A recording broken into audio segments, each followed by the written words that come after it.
Bitterroot, Montana. El curioso caso policial de Bitterroot Lake, invernal, oscuro y macabro. El invierno de 1972 consumió más que senderos en Montana. Consumió una historia. En una región remota cerca del lago Bitterroot, un campamento escolar de invierno se convirtió en escenario de una desaparición tan enigmática que décadas después aún provoca la misma pregunta. ¿Cómo investigar algo que nunca dejó rastros? Tomás Herrera, de 9 años, desapareció durante la madrugada, mientras una tormenta de nieve implacable cubría el bosque, como si quisiera borrar cualquier esperanza de búsqueda. No hubo puertas abiertas, no hubo ventanas rotas, no hubo gritos, no hubo huellas en la nieve, nada.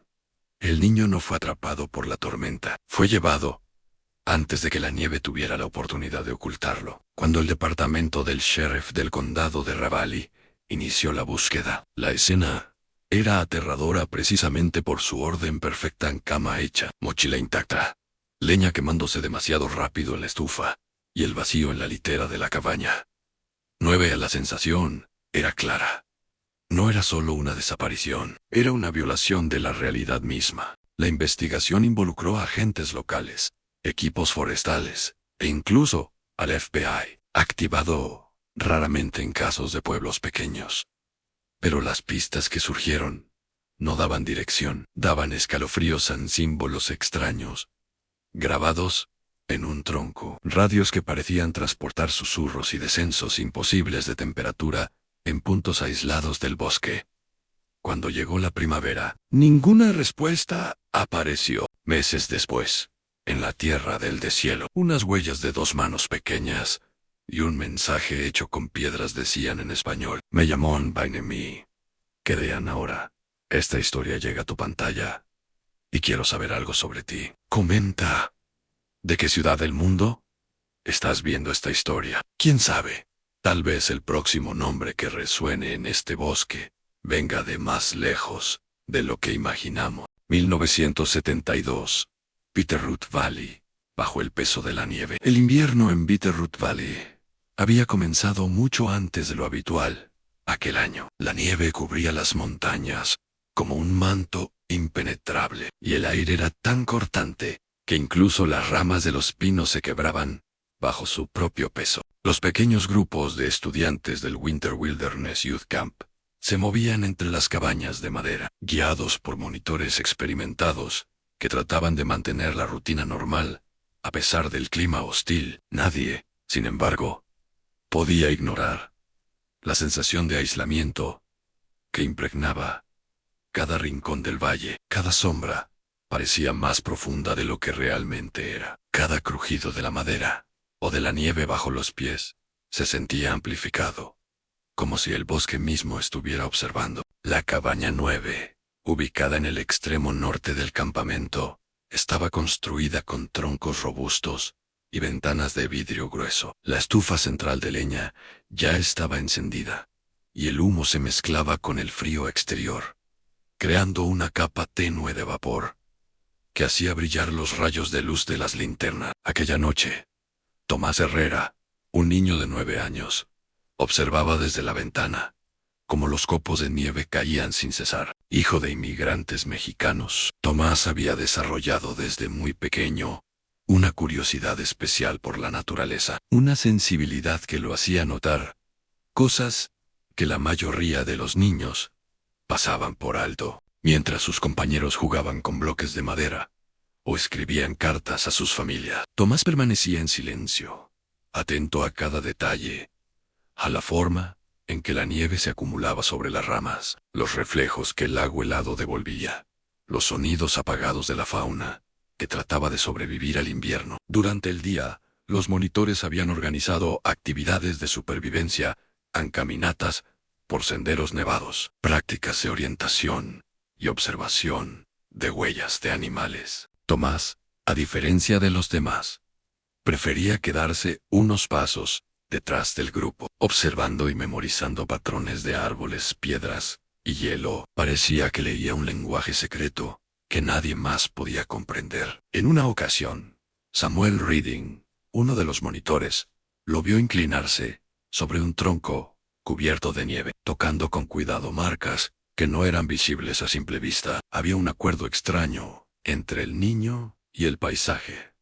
Recordaría años después. La tarde transcurrió con normalidad, aunque con un silencio tenso que nadie se explicaba. Las sombras se alargaban rápidamente y el viento comenzaba a aumentar, produciendo silbidos que atravesaban los ventanales de la cabaña. A las 6:30 de la tarde, los niños se reunieron para la cena. La comida era sencilla en sopa caliente, pan y frutas secas, suficiente para mantener el calor corporal durante la noche. Pero incluso dentro de la cabaña, la sensación de aislamiento no desaparecía. Cada crujido de los troncos y cada golpe de la leña en la estufa parecían resonar con un eco inquietante. Después de la cena, los niños fueron enviados a sus cabañas. La cabaña 9 estaba especialmente tranquila. Tomás se acomodó en su litera,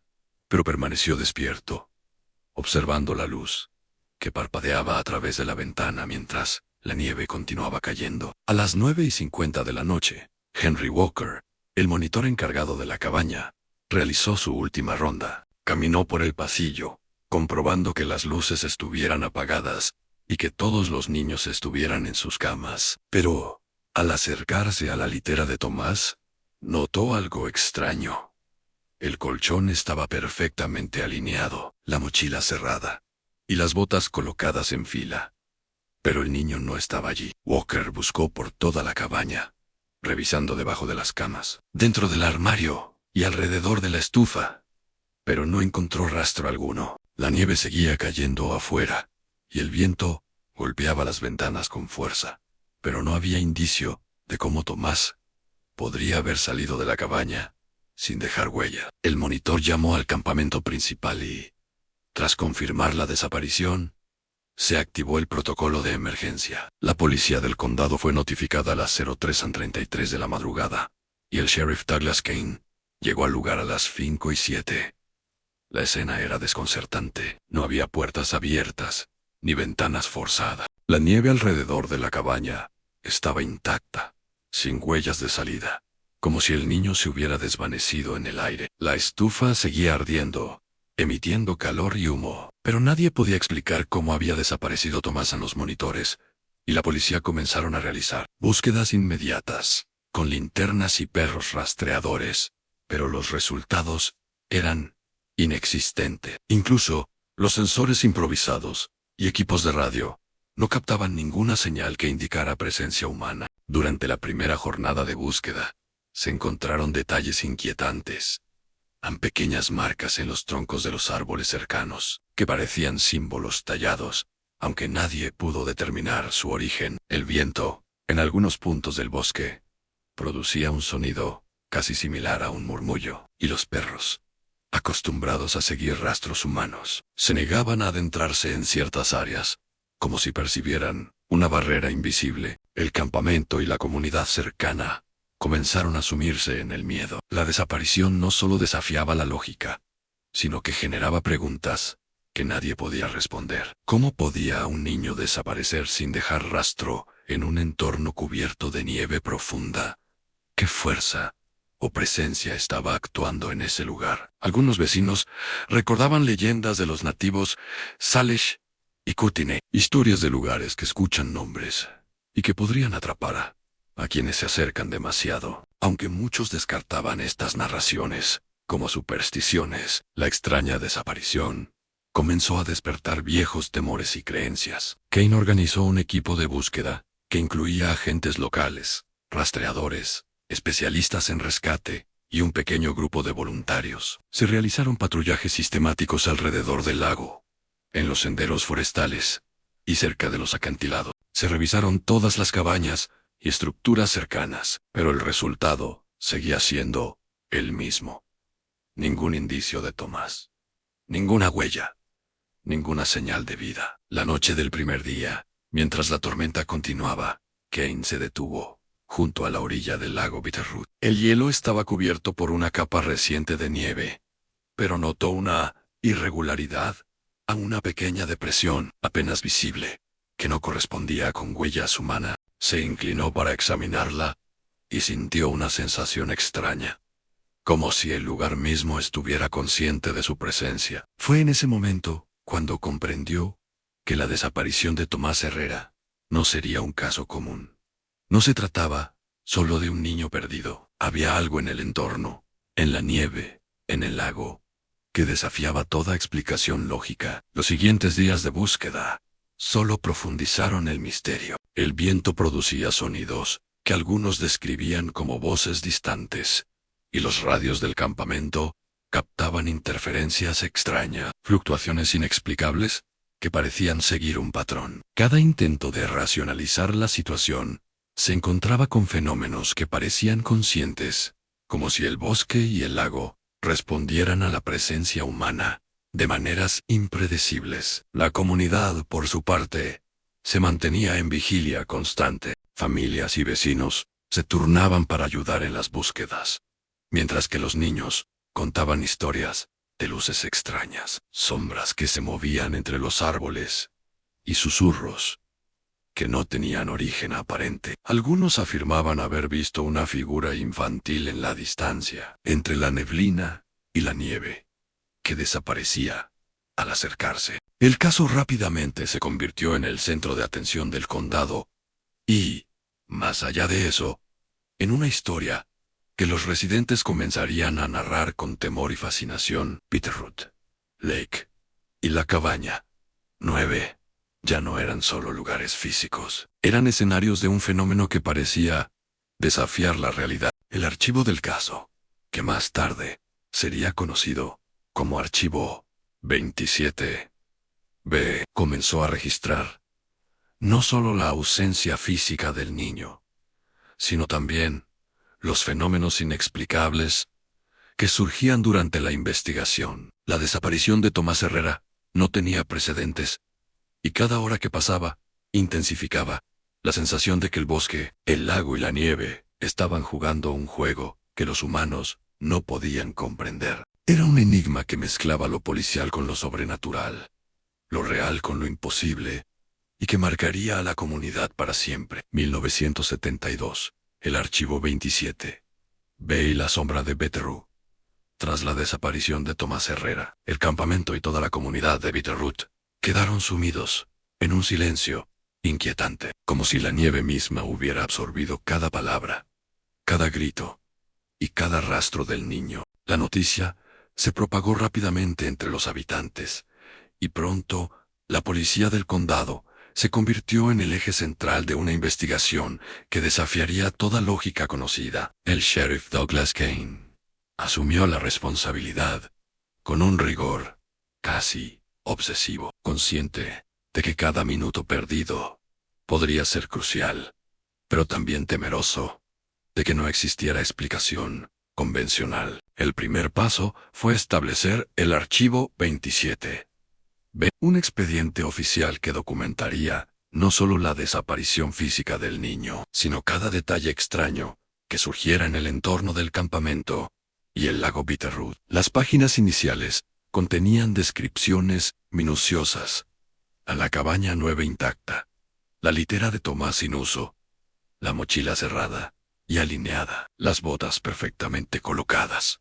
No había huellas de salida, no había indicios de intrusión. Incluso la nieve alrededor de la cabaña permanecía sin alterar, como si el lugar hubiera rechazado cualquier alteración física. Desde la primera mañana, los equipos de búsqueda se adentraron en el bosque con linternas, perros rastreadores y radios de comunicación. Sin embargo, a medida que avanzaban por los senderos nevados, comenzaron a notar anomalías que iban más allá de lo racional. Troncos con marcas circulares inexplicables, piedras alineadas de manera casi ritual, y depresiones en el hielo del lago que no correspondían con huellas humanas. Los perros, normalmente confiables, se negaban a acercarse a ciertas áreas, retrocediendo abruptamente, como si percibieran una presencia invisible que los repelía. Kane, un hombre acostumbrado a los crímenes más crudos y a los accidentes de montaña, se sintió desconcertado. Por primera vez en su carrera, la lógica no proporcionaba respuestas, ni el rastreo de huellas, Ni los equipos de rescate, ni los patrullajes sistemáticos arrojaban resultado. La desaparición de Tomás no se ajustaba a patrones conocidos. No era un secuestro. No era un accidente. No era un caso de fuga. Era algo diferente.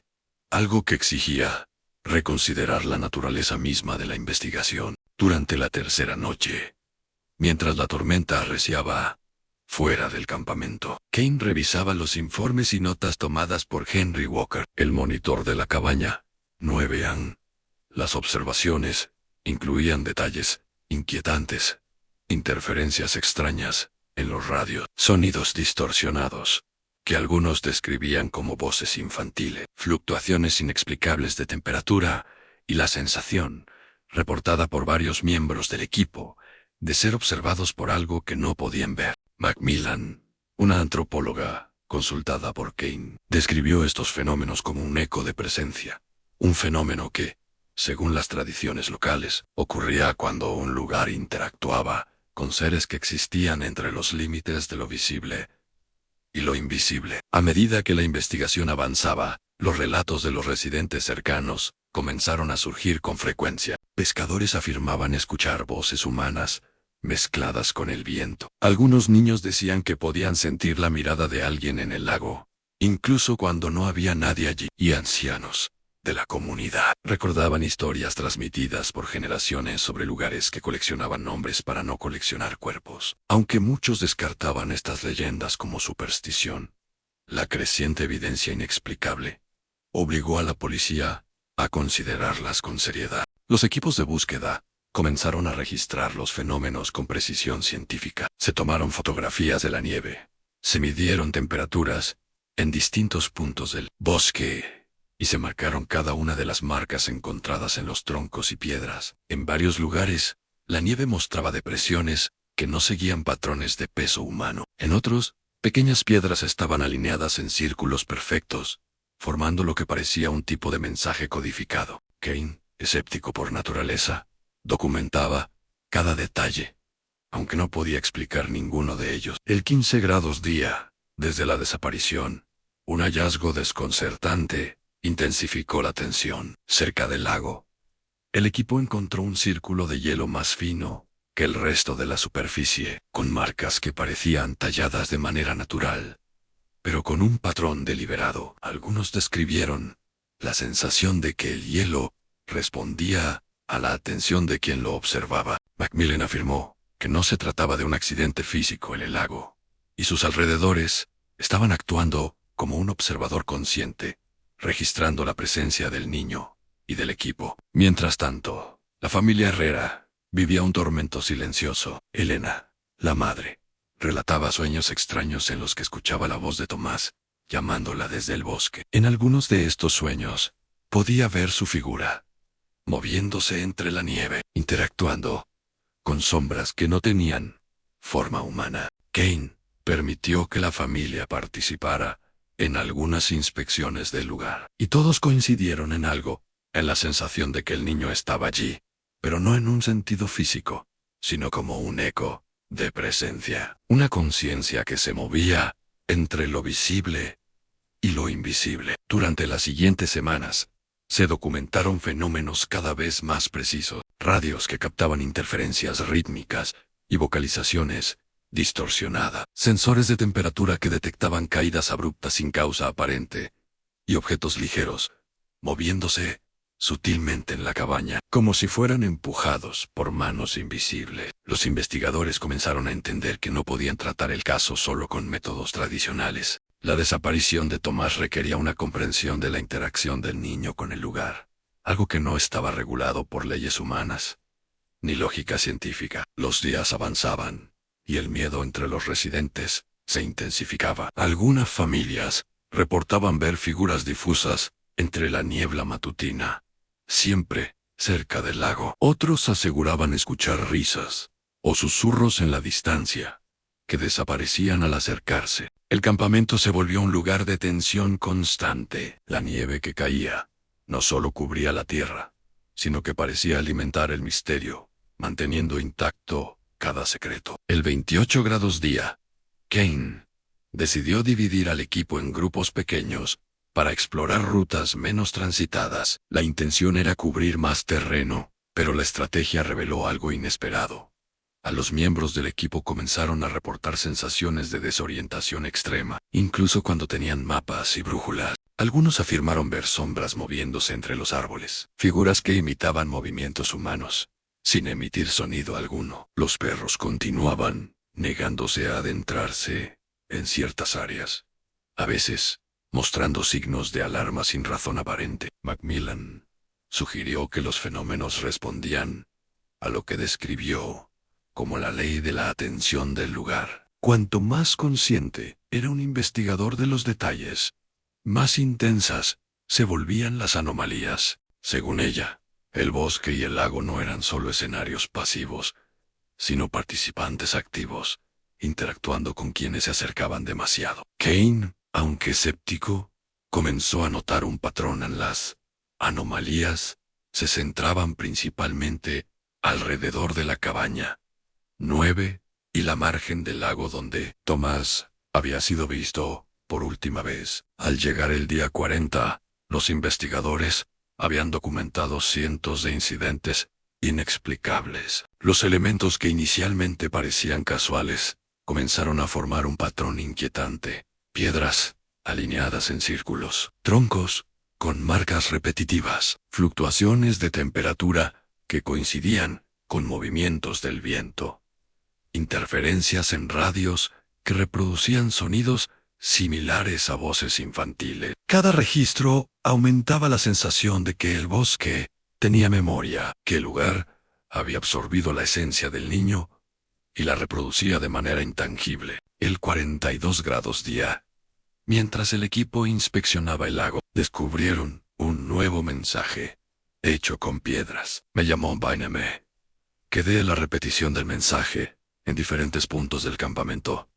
Sugería que no era coincidencia, sino una comunicación deliberada. Kane entendió que la desaparición de Tomás no era solo un suceso físico, sino un fenómeno que requería interpretar señales de un mundo que no seguía las leyes humanas. Los residentes comenzaron a aceptar que el niño no estaba simplemente perdido, se había convertido en parte de la narrativa del lugar. Las historias de luces extrañas, susurros y presencias invisibles se mezclaron con la investigación policial, creando un relato colectivo que desafiaba la lógica y el tiempo. El archivo 27B pasó a registrar no solo la ausencia física de Tomás, sino las manifestaciones de un fenómeno inexplicable que estaba directamente ligado al lago y al bosque de Bitterroot. 1972.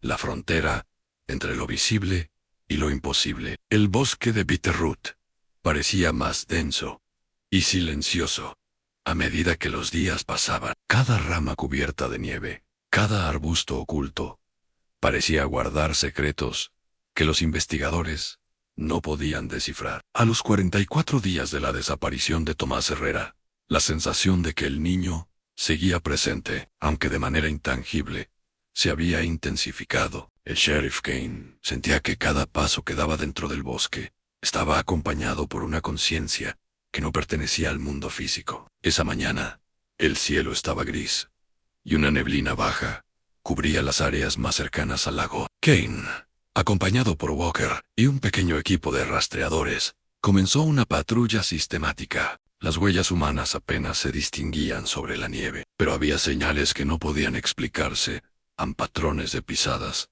que se formaban y desaparecían, rocas alineadas en círculos perfectos y troncos, con marcas que cambiaban sutilmente de posición o forma. Cada hallazgo reforzaba la idea de que Tomás había interactuado con el entorno de manera consciente, pero de un modo que los humanos no podían comprender. Mientras inspeccionaban la cabaña 9, Kane notó un leve olor a madera quemada, aunque la estufa no había sido encendida en horas. Walker reportó escuchar lo que parecía un murmullo infantil, proveniente del exterior, cerca del lago. Al asomarse por la ventana, Kane creyó ver una figura pequeña moviéndose entre los árboles, pero cuando se acercó, no había nada. La neblina se levantaba con un susurro de viento, dejando la sensación de que el bosque mismo estaba respirando y observando. Macmillan, la antropóloga consultada, explicó que este fenómeno podría ser interpretado como un eco de presencia, un concepto que describía la interacción entre un ser humano y un lugar cargado de energía que actúa como un reflejo consciente. Según ella, el lugar podía retener la esencia de Tomás y proyectarla en formas que solo podían percibirse parcialmente, generando la sensación de que él todavía caminaba entre los árboles y el lago. El 46 grados día, se produjo un evento que marcó un antes y un después.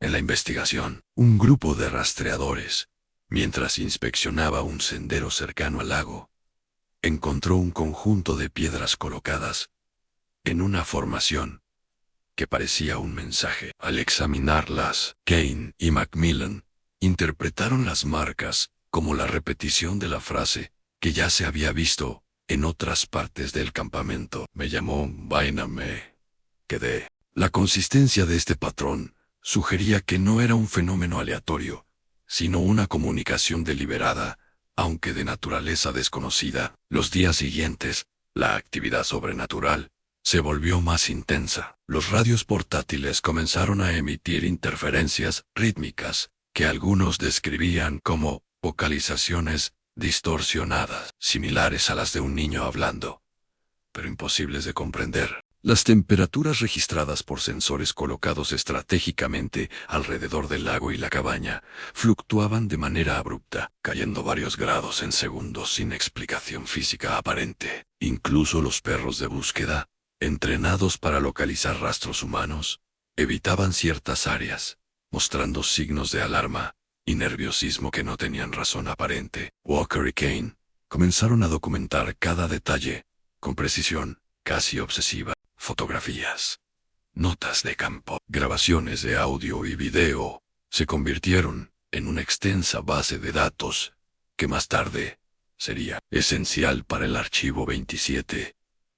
Cada registro reforzaba la sensación de que la desaparición de Tomás no era un accidente ni un secuestro. Estaba ligada a un fenómeno que trascendía la comprensión humana. En paralelo, la comunidad de Bitterroot seguía afectada por la tensión. Vecinos reportaban haber visto luces extrañas sobre el lago durante la noche, sombras que se movían entre los árboles, y escuchar risas infantiles que desaparecían al acercarse. Algunos niños afirmaban haber jugado cerca de la cabaña y sentir la presencia de Tomás, aunque no podían verlo claramente. Las historias que antes parecían supersticiones empezaban a entrelazarse con los hallazgos de la policía, generando un relato colectivo que desafiaba la lógica. El 50 grados día, Kane decidió explorar un sendero que conducía a un área poco transitada cerca del lago. Mientras avanzaban, los investigadores sintieron un frío intenso y repentino, que no correspondía a la temperatura ambiental. Las radios emitían interferencias continuas,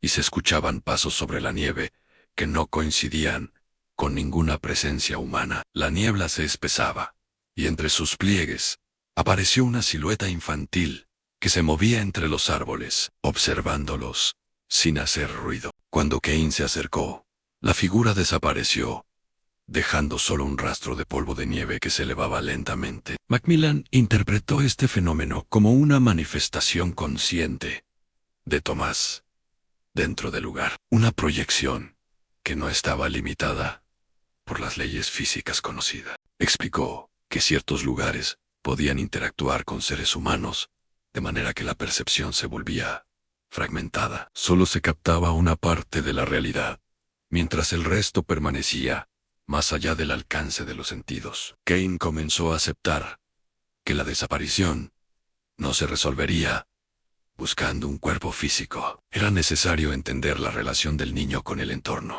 Durante las semanas siguientes, se documentaron más manifestaciones en objetos ligeros moviéndose en la cabaña, troncos y piedras reordenándose, patrones en la nieve que aparecían y desaparecían, y sonidos que imitaban voces infantiles. Cada evento reforzaba la sensación de que el bosque, el lago y la cabaña eran participantes activos en el fenómeno, y no meros escenarios pasivos. El 60 grados día, Kane decidió establecer un perímetro más amplio alrededor de la cabaña y el lago. Durante el recorrido, notó marcas en la nieve que no coincidían con ninguna actividad humana conocida. Algunas parecían pisadas, pero con proporciones imposibles. Otras eran depresiones profundas, que indicaban peso, pero sin presencia física. Macmillan interpretó estos hallazgos como señales de una realidad no lineal, donde la interacción de Tomás con el lugar seguía patrones que la lógica humana no podía comprender. Los investigadores comenzaron a crear mapas de anomalías, registrando cada fenómeno y tratando de correlacionar eventos. La información recopilada sugería que la cabaña y el lago actuaban como centro de un fenómeno consciente, proyectando la esencia de Tomás y creando señales para quienes se acercaban demasiado. La repetición del mensaje me llamó en vaina a mí, quédense, convirtió en un patrón clave, indicando que el niño había respondido a una llamada, aunque no de manera física. La comunidad continuaba siguiendo de cerca los eventos. Pescadores aseguraban escuchar lloros mezclados con el viento. Ancianos recordaban leyendas sobre lugares que podían atrapar nombres y proyectarlos. Niños relataban visiones breves de una figura infantil en el bosque. Kane comprendió que el caso ya no era solo policial. Era un fenómeno que combinaba lo sobrenatural con la investigación científica. Un enigma que desafiaba la percepción humana y las leyes físicas conocidas. El 65 grados día, mientras el equipo inspeccionaba la orilla del lago, Kane observó un patrón nuevo en piedras alineadas en forma de círculo, troncos con marcas que repetían símbolos previamente vistos, y una ligera depresión en el hielo. Cada elemento parecía formar un mensaje codificado, como si el lugar estuviera comunicándose. La sensación era inquietante. El niño estaba presente, no como cuerpo, sino como eco consciente, interactuando con el entorno y generando signos que solo podían percibirse parcialmente. Al concluir el día, Kane anotó en su cuaderno: no buscamos a Tomás solo en el espacio físico, buscamos comprender la interacción de un ser humano con un lugar que trasciende la lógica. Cada signo, cada fenómeno, es una pieza del rompecabezas que nos muestra que la realidad aquí tiene reglas diferentes. El 70 grados día cerró con la sensación de que la investigación apenas comenzaba. Cada noche, el bosque y el lago parecían responder a la presencia de los investigadores, manteniendo un equilibrio entre lo visible y lo invisible. Los fenómenos registrados en el archivo 27B se acumulaban, creando un documento que no solo describía la desaparición, sino la manifestación de un fenómeno imposible. La frontera entre lo real y lo sobrenatural se había difuminado, y la sensación de que Tomás seguía allí, aunque de manera intangible, se volvía cada vez más palpable. 1972. La repetición de los signos y la manifestación del bosque. La primavera estaba apenas insinuándose en Bitterroot Valley, pero la nieve persistía en los puntos más altos y en las orillas del lago. Los días eran más largos, y la luz del sol, reflejándose sobre el hielo, creaba destellos cegadores que hacían que cada árbol pareciera proyectar sombras alargadas e inquietantes. A los 75 días de la desaparición de Tomás Herrera, la sensación de que el niño aún habitaba el bosque se intensificaba. El sheriff Kane y su equipo comenzaron a notar patrones en los fenómenos que sugerían que la cabaña, el lago y el bosque estaban activamente comunicándose con ellos. Cada mañana, la cabaña 9 parecía haber cambiado levemente. La disposición de los muebles se alteraba sin intervención humana. Objetos pequeños aparecían en lugares distintos, y la estufa, aunque apagada, exhalaba un leve calor, como si respondiera a la presencia de quienes la rodeaban. Los investigadores se dieron cuenta de que no estaban lidiando con simples anomalías naturales. El lugar estaba vivo, consciente y organizado. Durante el día 76, un grupo de rastreadores descubrió nuevas marcas en el hielo del lago. Se trataba de un patrón circular, delimitado por piedras alineadas con precisión. En el centro del círculo, la nieve había sido despejada, en una forma que recordaba a un pequeño ser humano arrodillado. Kane observó la formación con cautela, y al tocar una de las piedras, sintió un frío intenso que penetraba hasta los huesos, seguido de un leve murmullo apenas audible, voces que parecían recitar el nombre de Tomás. Macmillan, quien acompañaba al equipo, explicó que estas manifestaciones coincidían con lo que los nativos locales describían como la memoria del lugar, un fenómeno donde un espacio retiene la esencia de quienes interactúan con él de manera intensa, y luego proyecta esa esencia como señales físicas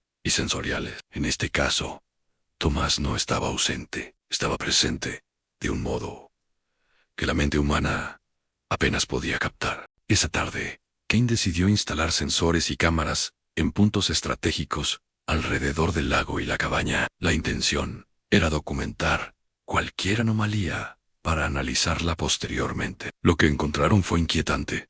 Pequeñas partículas de nieve se movían, sin viento. Sombras alargadas aparecían y desaparecían, y el sonido de pasos infantiles se escuchaba sobre la nieve virgen. Aunque nadie estuviera caminando allí, cada registro reforzaba la sensación de que el lugar estaba vivo y en comunicación. Al día siguiente, Walker encontró un mensaje tallado en la corteza de un árbol, cercano a la orilla del lago. Me llamó Bainame. Quedé y la repetición de estas palabras en diferentes lugares del bosque sugería que Tomás había respondido a una llamada que trascendía lo físico. Cada investigador interpretaba esto de manera distinta, pero todos coincidían en que el niño había interactuado con el entorno de una manera consciente y deliberada. Los fenómenos no se limitaron al día. Por la noche, el bosque emitía sonidos extraños, crujidos que imitaban pasos, risas que desaparecían al acercarse, y murmullos que parecían formar palabras en español. Kane observó con atención cómo las luces de las linternas se reflejaban sobre figuras que parecían estar presentes, pero que no tenían cuerpo. Los perros de búsqueda, acostumbrados a obedecer órdenes y rastrear huellas humanas, se mantenían nerviosos, rehuyendo ciertas áreas del lago y la cabaña. El 80 grados día, Macmillan sugirió un experimento para entender mejor la interacción del niño con el lugar. Colocaron pequeños objetos en el centro de los círculos de piedras hallados días antes. Y al regresar al día siguiente, algunos de esos objetos habían sido movidos o reemplazados, siempre siguiendo un patrón que parecía tener intención. Kane, escéptico por naturaleza, comenzó a aceptar que Tomás estaba presente de manera intangible, pero que podía influir en el entorno de manera tangible. Mientras tanto, la comunidad local seguía alimentando la leyenda. Vecinos afirmaban ver luces inexplicables sobre el lago durante la noche. Niños decían sentir la mirada de alguien que los observaba desde la neblina. Ancianos recordaban historias de espíritus guardianes de los bosques y lagos, capaces de atraer nombres y retenerlos. Kane entendió que el fenómeno ya no era solo un caso policial, era un enigma que unía la investigación científica con la percepción sobrenatural.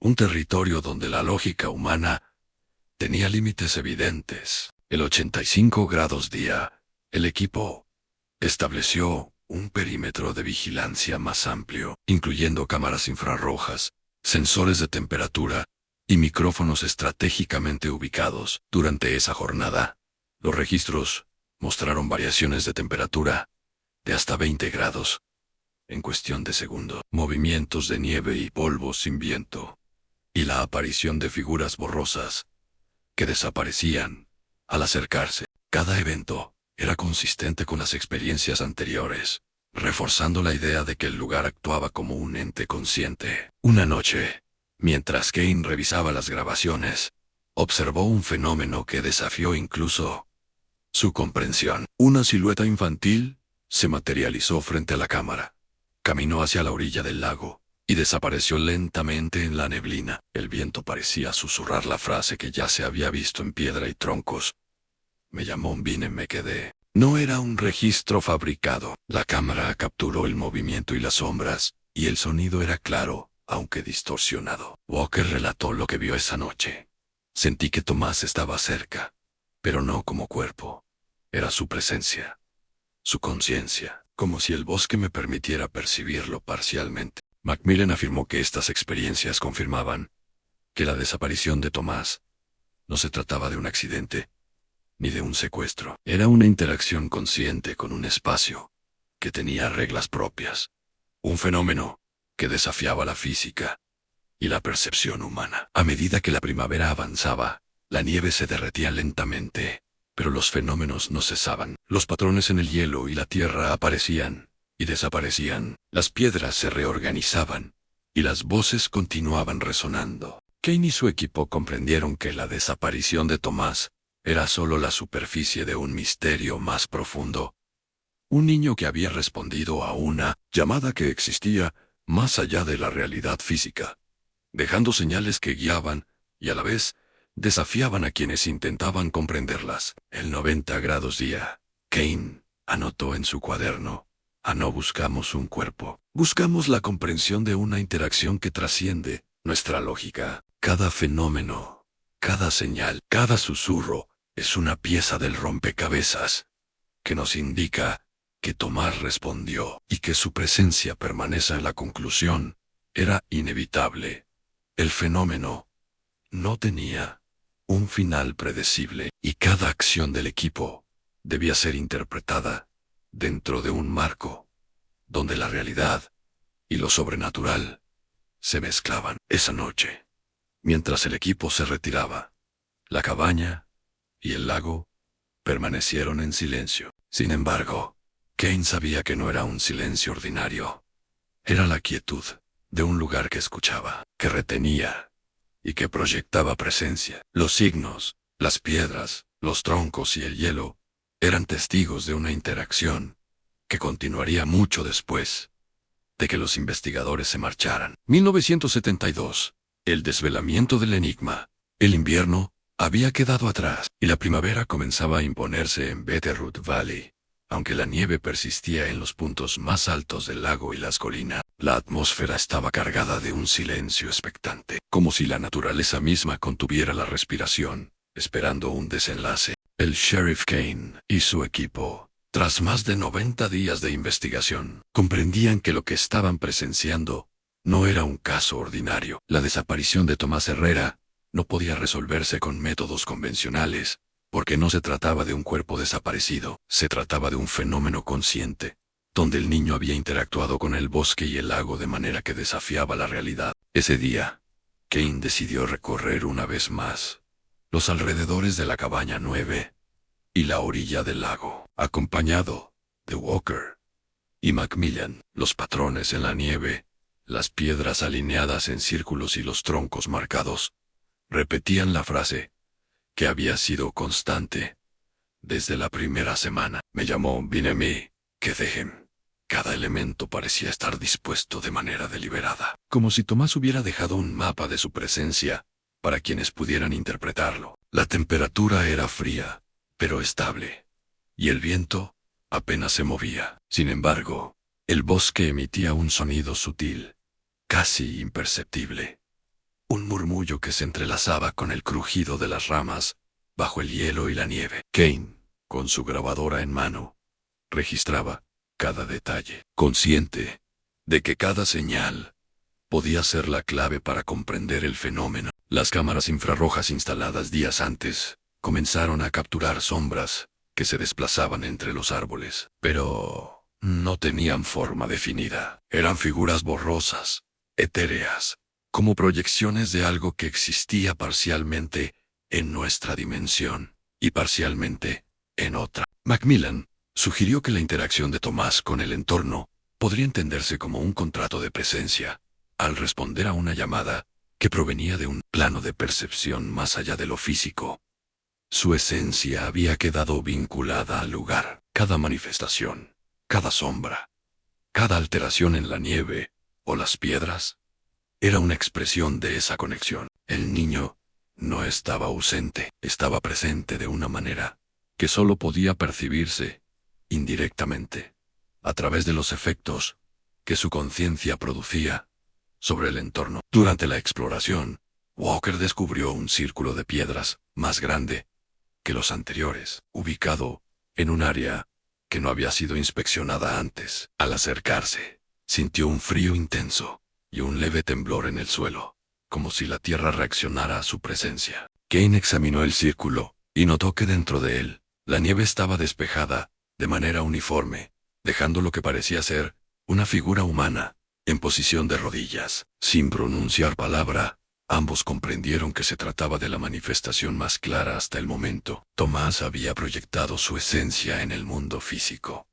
creando un patrón comprensible solo para quienes podían observarlo con atención. Esa noche, el bosque y el lago parecían responder al grupo. Los radios emitían interferencias que se transformaban en sonidos casi articulados, reproduciendo fragmentos de palabras en español que podían interpretarse como un diálogo incompleto. Los perros, aunque nerviosos, se mantenían cerca, indicando que el fenómeno no era hostil, sino una interacción consciente, regulada por reglas que los humanos apenas podían comprender. Kane decidió registrar un experimento final, colocar pequeños objetos personales de Tomás dentro del círculo de piedras, dejando notas y grabaciones que indicaran su presencia. Al día siguiente, encontraron que algunos objetos habían sido movidos, reorganizados, y que las notas estaban parcialmente cubiertas por nieve recién caída, formando un patrón legible.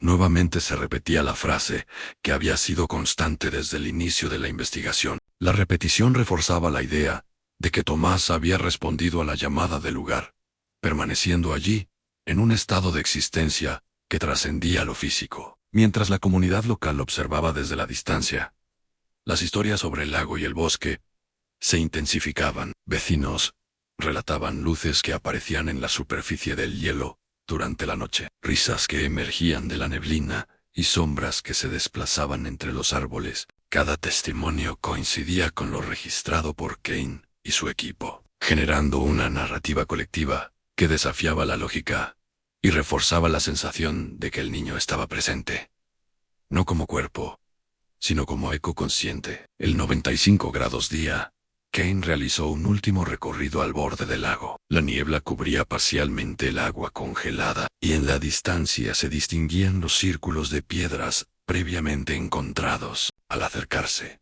sintió nuevamente el frío penetrante y escuchó con claridad el murmullo de voces infantiles. Macmillan lo acompañaba, tomando notas y grabando audio, mientras Walker observaba desde un punto seguro. De repente, las sombras en la niebla se organizaron en una forma que recordaba la silueta de Tomás, agachado, con la cabeza ligeramente inclinada, como saludando o respondiendo a quienes lo buscaban. Kane comprendió que este era el momento culminante del fenómeno. El niño había respondido a la llamada, pero no regresaría al mundo físico. Su presencia quedaba vinculada al lugar, proyectándose a través de señales, sombras y alteraciones físicas que indicaban su existencia, sin necesidad de cuerpo tangible. Macmillan explicó que este tipo de interacción solo ocurre cuando un ser humano establece un vínculo profundo y consciente con un espacio cargado de energía. En términos simples, Tomás se había convertido en parte del bosque y el lago. Esa noche, el equipo se retiró, dejando los círculos de piedras intactos y registrando cada detalle. Kane anotó en su cuaderno: no buscamos un cuerpo, buscamos entender la interacción de un ser humano con un lugar consciente. Tomás respondió a la llamada. Se quedó.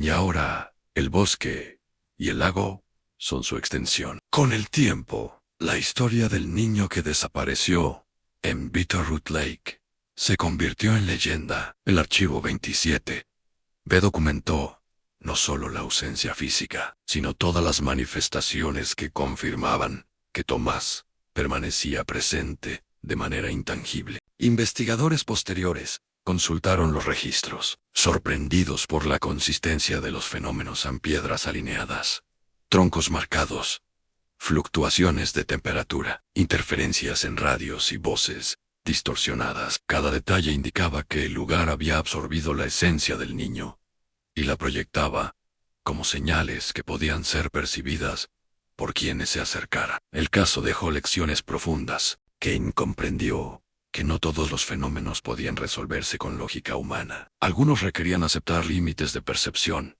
y la posibilidad de interacciones que trascendían lo físico. Los residentes del valle aprendieron a respetar el lago y el bosque, conscientes de que ciertos lugares guardan secretos que solo algunos pueden percibir. El cierre del fenómeno no fue un desenlace tradicional. Tomás no regresó a su familia ni al campamento. Su esencia quedó vinculada al bosque y al lago, respondiendo a la llamada invisible que había escuchado. Y los registros del archivo 27 B aseguraban que, aunque ausente físicamente, estaba presente de manera consciente y activa. El misterio de Bitterroot Lake continuó inspirando miedo, fascinación y respeto por generaciones, recordando que algunas realidades no se comprenden con ojos y manos humanas, sino con la atención y sensibilidad que trascienden lo tangible. Al final, Kane escribió en la última página del expediente: no se trata de resolver un caso, se trata de comprender un fenómeno que mezcla realidad y misterio. Tomás respondió. Tomás se quedó. Y nosotros fuimos testigos de lo imposible. La esencia de Bitterroot Lake. El caso de Tomás Herrera permaneció como un misterio que desafió toda lógica. Años después, la cabaña 9 seguía en pie, rodeada por el bosque y el lago que habían absorbido la esencia del niño. Los investigadores entendieron que no se trataba de un niño desaparecido en términos físicos, sino de una conciencia que había respondido a una llamada imposible de comprender, quedando vinculada para siempre a un lugar cargado de energía y misterio. Los residentes de Bitterroot aprendieron a respetar el lago y el bosque. Nadie se acercaba a la orilla de noche sin sentir un estremecimiento. Nadie caminaba entre los árboles sin percibir la sensación de ser observado. Cada luz extraña, cada sombra fugaz, cada murmullo del viento era un recordatorio de que Tomás Herrera seguía presente, aunque no de la manera que la mente humana espera. La comunidad contaba la historia como advertencia y maravilla, mezclando hechos documentados con experiencias personales que reforzaban la leyenda del lugar. El archivo 27 B permaneció como testimonio oficial de la investigación, registrando cada anomalía, cada mensaje tallado en troncos y piedras, cada interferencia de radio y cada fluctuación de temperatura inexplicable. Los fenómenos demostraron que la interacción de Tomás con el bosque y el lago no era aleatoria, era consciente, deliberada y persistente. El niño se había convertido en parte del paisaje, un eco vivo que continuaba proyectándose a quienes se acercaban con curiosidad y respeto. Hoy, Bitterroot Lake no es solo un lago, es un lugar donde lo imposible se hace tangible, donde la presencia de Tomás Herrera recuerda que la realidad puede contener dimensiones que la lógica humana no alcanza a comprender. Quien se atreva a acercarse, aunque sea solo por un instante, sentirá la mirada de aquel que respondió a la llamada y decidió quedarse. Ahora queremos saber de ti. ¿Desde qué ciudad nos estás escuchando? Mientras conoces esta historia, tu comentario será parte de esta red de presencia y misterio que sigue viva alrededor del mundo.